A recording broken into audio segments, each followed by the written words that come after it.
Halo teman-teman, kembali lagi di channel kami. Pink Floyd adalah band psychedelic rock dan progressive rock pada tahun 1964 asal Inggris yang terkenal karena komposisi lagu-lagunya bergaya bombastis, lirik lagunya yang berbau filosofis, sampul-sampul albumnya yang indah, dan konser-konsernya yang megah. Pink Floyd adalah salah satu kelompok musik rock yang paling sukses secara komersial. Pada saat ini berada di peringkat ke-7 dalam jumlah album terjual di seluruh dunia.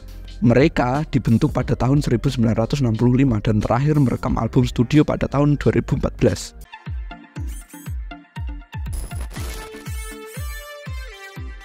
Sejarah masa Syd Barrett. Pink Floyd berasal dari band-band sebelumnya yang bernama antara lain Sigma Six, The Screaming Updubs, The Architectural Updubs, dan The Updubs. Kemudian band ini diberi nama baru The Pink Floyd Sound. Kemudian The Pink Floyd sebelum merilis album pertama, namun ini sudah dipersingkat menjadi Pink Floyd. Asal nama ini adalah dua musisi blues Pink Anderson dan Floyd Council. Mereka awalnya terdiri dari Bob Close, gitaris, Syd Barrett sebagai vokal dan gitaris, Richard Wright, keyboard, Roger Waters sebagai bassis dan gitar akustik, dan Nick Mason sebagai drummer. Mereka menyanyikan lagu-lagu cover rhythm and blues seperti Louie Louie. Barrett kemudian menulis lagu-lagu yang dipengaruhi budaya surfing dari Amerika, rock psychedelic, dan humor dan literatur Inggris. Bob Close merasa kurang cocok dengan arah ini dan meninggalkan band. Dalam bentuk kuartet, mereka cukup stabil dan kemudian mereka membentuk Black Hill Enterprises sebagai kerjasama bisnis yang melibatkan 6 orang ke 4 personil ditambah kedua manajer mereka, Peter Jenner dan Andrew King. Diluncurkan pada bulan Agustus 1967, album pertama The Paper of the Gates of Dawn dianggap sebagai salah satu contoh terbaik musik psychedelic dari Inggris. Lagu-lagu album ini adalah campuran berbagai musik dari lagu berbentuk bebas avant-garde, Interstellar, Overdrive, sampai lagu yang bernuansa melankolis seperti Scarecrow, terilhami oleh daerah pedesaan Finland di dekat kota kelahiran Barrett Comber. Album ini terjual laris dan mencapai peringkat ke-6 di Inggris, dan Syd Barrett juga mengeluarkan single pada tahun 68, Apples and Orange, tetapi kurang laku. David Gilmour bergabung. Pada bulan Januari 1968, gitaris David Gilmour bergabung untuk menggantikan Barrett yang kondisi kejiwaannya sangat tidak stabil dan telah memburuk selama beberapa bulan. Pada awalnya mereka berharap Barrett akan sembuh dan kembali memimpin band, tetapi ditambah dengan penggunaan LSD, ia semakin tidak terkendali. Sering menatap ke awang-awang selama konser, ini merusak penampilan konser mereka sampai pada akhirnya Barrett tidak diajak lagi ke panggung. Setelah Barrett resmi keluar pada bulan April 1968, Jenner dan King memutuskan untuk bertahan dengannya dan Black Hill Enterprises pun dibubarkan. Walaupun Barrett telah menulis sebagian besar lagu-lagu di album pertama, untuk album kedua A Sugar Full of Secrets Juni 1968, ia hanya menulis satu lagu, Jug Band Blues. Album ini meraih tangga ke-9 di Inggris. Setelah soundtrack film More, album selanjutnya adalah album ganda Uma Guma yang sebagian direkam di klub rock Mother di Birmingham dan sebagian lagi di Manchester. Untuk album ini masing-masing anggota merekam proyek solo untuk satu sisi Piringan Hitam. Kemudian ditambah beberapa track rekaman konser. Album yang dirilis pada tahun 1969 ini menjadi album mereka yang paling berhasil. Sampai saat itu mencapai nomor 5 di Inggris dan 70 di Amerika.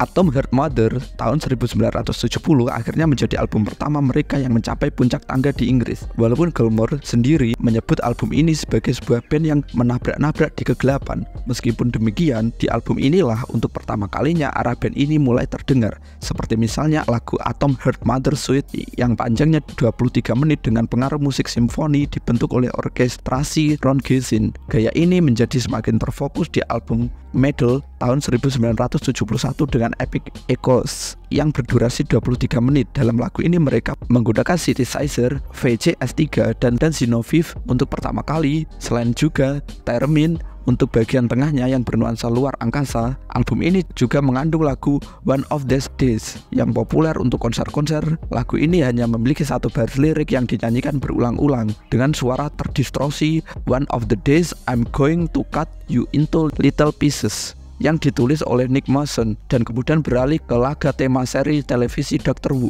Dan lagu pop jazz Santropes, semangat eksperimentasi mereka juga terdengar di Seamus, lagu blues yang diisi dengan suara lolongan anjing, Russian Wild Throne, Pada saat ini mulai terlihat bahwa permainan bass Roger Waters mulai mengambil alih kepemimpinan band dalam bidang musik dan lirik. Misalnya ia menulis lagu Saint-Tropez dalam bentuk sudah hampir jadi dan kontribusi anggota lainnya menjadi sedikit. Pink Floyd menjadi peringkat ketiga di Inggris untuk medal.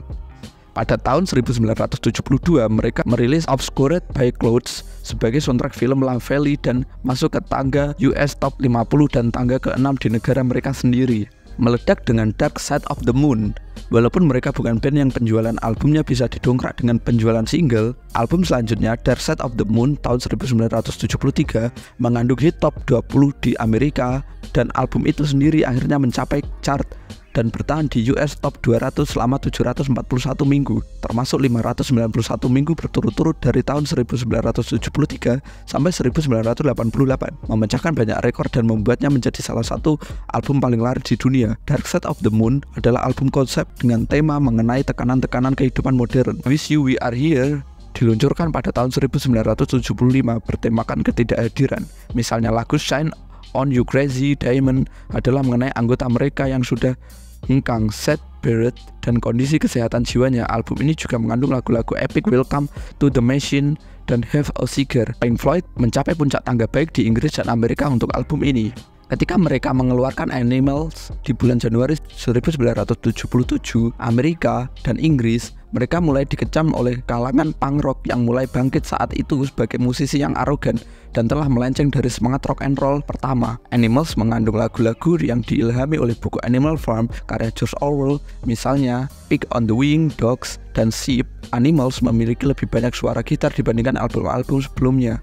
Dan di sini pun mulai terjadi perpecahan antara Roger Waters dan pemain keyboard Rick Wright yang tidak menyumbangkan satu lagu pun untuk album ini, dan album ini adalah album yang sangat underrated.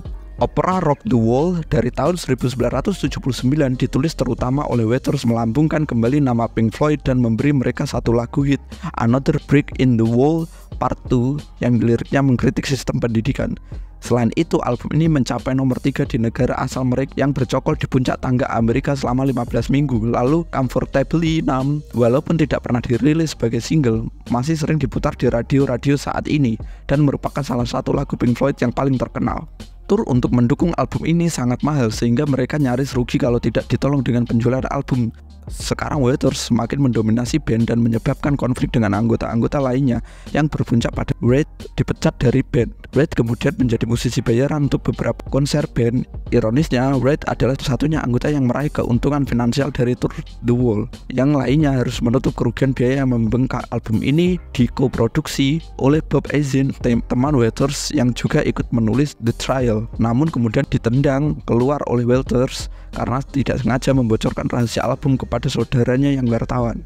The Wall bertahan di daftar album terlaris selama 14 tahun. 1983 ditandai dengan dirilisnya The Final Cut. Tema album ini lebih kelam dari The Wall dan kembali mengenai tema album itu dan juga tema-tema aktual, misalnya ketidaksetujuan Waters akan keterlibatan Inggris di perang Falklands dan kesinisannya atau ketakutannya terhadap perang nuklir.